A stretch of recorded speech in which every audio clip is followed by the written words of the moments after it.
How to fix resolving FTP folder error on your Windows system.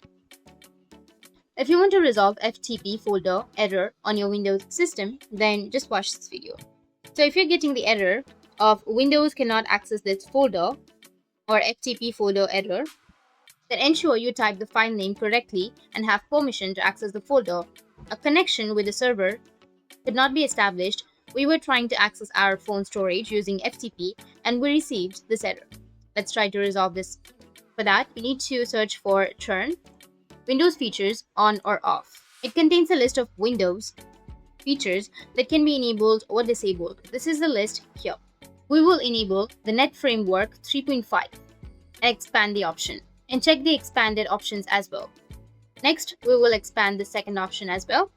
Here we will make sure that ASP.NET 4.8 is enabled and also click on the WCF services. Again, go with expand under WCF services and then go with TCP activation. Go with TCP port sharing. After that, scroll down and look for Internet Information Services.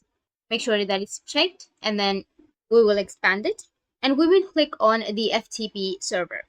Expand the FTP server. Make sure that the FTP service is checked and also check on the web management as well.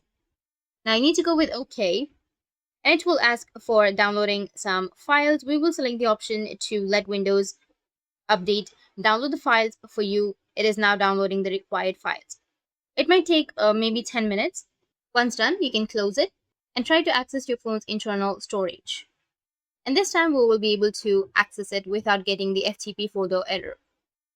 That's it. If you found this video helpful, hit the subscribe button and thanks for watching.